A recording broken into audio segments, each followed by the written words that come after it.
नमस्कार, मेरा नाम है ऋतिक और आप सुन रहे हैं टेक वन एफएम। 2014 के बाद जब से भाजपा केंद्र में आई है, उसके कई सारे फेलियर्स और उसके कई सारे सक्सेस हमारे सामने आए हैं। 2020 में भाजपा ने न्यू एजुकेशन पॉलिसी लॉन्च की। अब इस शो में हम इस बात पर चर्चा करेंगे कि एजुकेशन पॉलिसी से हमारे आने वाले फ्यूचर जनरेशन में क्या इम्पैक्ट उनके ऊपर पड़ेगा। इसी बात पर चर्चा करने के लिए हमारे साथ बादल चौहान मौजूद है। नमस्कार। क्या लगता है बादल, इस न्यू एजुकेशन पॉलिसी का हमारे एजुकेशन सिस्टम पर या फिर हमारे इंडियन फ्यूचर पे क्या इम्पैक्ट पड़ने वाला है? डेफिनेटली बहुत इम्पैक्टफुल साबित होगी अगर ये अच्छे से इम्प्लीमेंट हो गई। और जिस तरीके का ये डॉक्यूमेंट तैयार किया है न्यू एजुकेशन पॉलिसी 2020 का, तो उसी तरीके से अगर इसको इम्प्लीमेंट किया गया ऑन ग्राउंड तो ये एक बहुत बड़ा इम्पैक्ट क्रिएट कर पाएगी। और इसका जो विज़न है न्यू एजुकेशन पॉलिसी 2020 का, वो ये है कि 2035 तक हमारा जो करंट एजुकेशन सिस्टम है, इंडियन एजुकेशन सिस्टम है, उस पर 50% तक रेवोल्यूशन लाने के चांसेस हैं। तो अगर ये अच्छे से इम्प्लीमेंट हो गई और गवर्नमेंट ने अगर इसमें सपोर्ट किया, state government plus central government plus bureaucracy, अगर इन तीनों बॉडी ने मिलकर अगर अच्छे से काम किया, तो मुझे लगता है, या मैंने जितना भी मतलब देखा है, तो ये एक बहुत बड़ा इम्पैक्ट साबित कर पाएगी। और जो हमारा करंट रिगरस एजुकेशन सिस्टम है, जो एक कहा जाता है कि रट्टाफिकेशन के बेसिस पर ज़्यादा है हमारा, तो उस पर एक बहुत बड़ा इम्पैक्ट आने का चांस है। दूसरा सवाल ये है कि जैसे हमारे एजुकेशन मिनिस्टर ने अनाउंस किया कि 2035 तक ये इस एजुकेशन पॉलिसी के आने के बाद एजुकेशन में 50% तक रेवोल्यूशन आ जाएगा। इस पर आपकी क्या राय है? इससे क्या मायने रहेंगे? देखो, जब भी कोई गवर्नमेंट के जो बंदे बोलते हैं लाइक, और वो भी ऐसे टॉपिक पर, न्यू एजुकेशन पॉलिसी जैसे एजुकेशन एक प्रॉपर प्रोसेस है, तो उनके दिमाग में कुछ अपना विजन चल रहा होता है, अपनी सोच चल रही होती है। और लीडर जो होते हैं, मतलब लाइक मोदी जी जो लीडर हैं और उनके अंडर में जितनी भी मिनिस्ट्रीज़ हैं, अब जो एजुकेशन मिनिस्टर ने पार्लियामेंट में खड़ा होकर बोला था उन्होंने कि ये जो न्यू एजुकेशन पॉलिसी है, अगर इसको सही से इम्प्लीमेंट करा गया तो उनका ये कहना था कि इसकी वजह से 2035 तक 50% रेवोल्यूशन पक्का आ सकता है।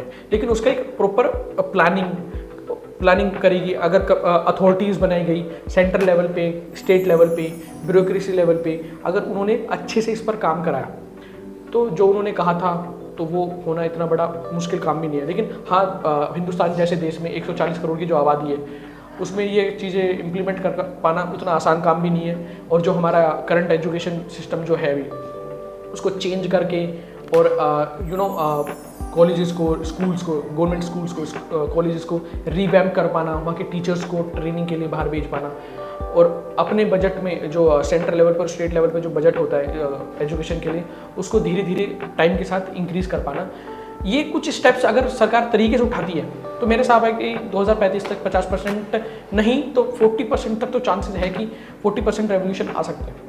तीसरा सवाल ये है कि जैसे हम लोग सब जानते हैं कि ऑक्सफोर्ड, स्टैनफोर्ड, ये जैसी यूनिवर्सिटीज़ हैं, इनका इंफ्रास्ट्रक्चर कितना हाई है, इनका एजुकेशन कितना हाई है।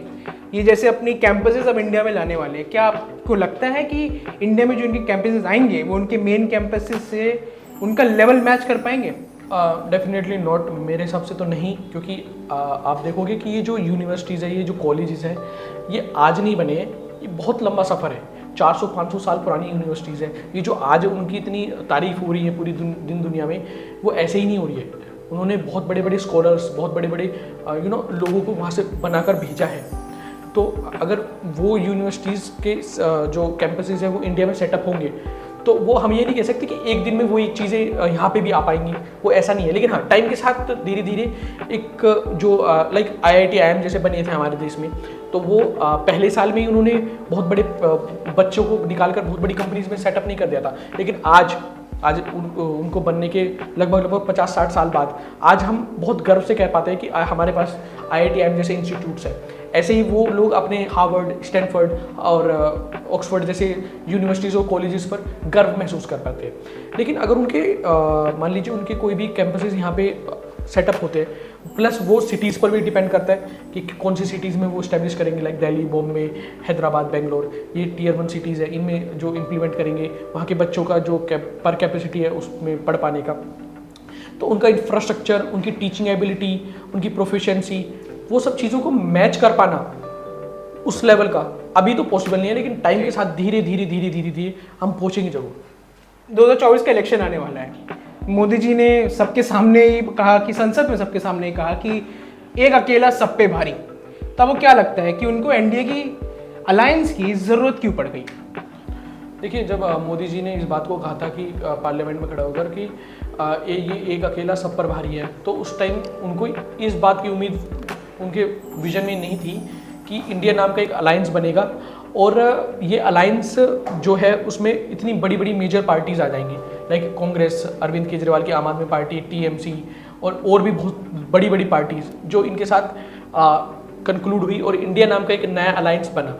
उसके बाद मोदी जी ने कहा था कि ये एक अकेला सब पे भारी, वो देखिए थोड़ा सा एक होता है कि आप कैमरा के सामने हो तो थोड़ा सा आपको बोलना पड़ेगा ताकि आपके जो फॉलोवर्स है, आपके जो लोग आपको जो सपोर्ट करते हैं, उनको भी एक रहे कि हमारे लीडर में खुद में एक एबिलिटी है, तो वो उनको सपोर्ट कर पाते हैं। तो वो एक चीज़ें होती हैं, लेकिन एट द एंड आपको अलायंस करने ही पड़ते हैं, क्योंकि आपको 2024 में अगर इलेक्शन जीतना है तो अलायंस करना ही पड़ेगा। अब अगला सीधा और सिंपल ये एक सवाल है, आपको क्या लगता है इस बार इंडिया या फिर एनडीए 2024 किसका होगा? देखा जाए 2014 से 2024 के बीच में जो मोदी जी के काम थे और 2004 से 2014 के बीच में जो कांग्रेस के काम थे, तो मेरे हिसाब से जिस पेस पर और जिस तरीके से 2014 से 2024 के बीच में जो डेवलपमेंट हुई है, उसके बेस में मुझे लगता है कि एनडीए ही आएगी 2024 में भी और मोदी का जादू जरूर चलेगा। अब रुकते हैं छोटी सी एक ब्रेक के बाद। हमारे साथ जुड़े रहिए, देखते रहिए टेक वन एफएम। अगर आपको सेविंग्स के साथ इन्वेस्टमेंट में भी ध्यान देना है तो आपके लिए सबसे अच्छा ऐप होगा ग्रो ऐप, जिसमें आप म्यूचुअल फंड्स, स्टॉक्स में भी इन्वेस्ट करके अपने इन्वेस्टमेंट्स को और ज़्यादा बढ़ा सकते हैं। तो देरी किस बात की, जल्द से जल्द डाउनलोड करिए ग्रो ऐप। स्वागत है आपका टेक वन एफएम में। हमारा अगला सवाल बादल चौहान से ये रहेगा कि क्या एजुकेशन पॉलिसी तो आ गई, आप भी जानते हैं कि हमारे देश में एक बहुत बड़ा तबका ऐसा है जो आज भी ऐसे स्कूलों में पढ़ते हैं जिनके पास ब्लैक बोर्ड भी नहीं है, जिनके पास बेंचेस भी नहीं है बैठने के लिए, टीचर्स भी नहीं आते।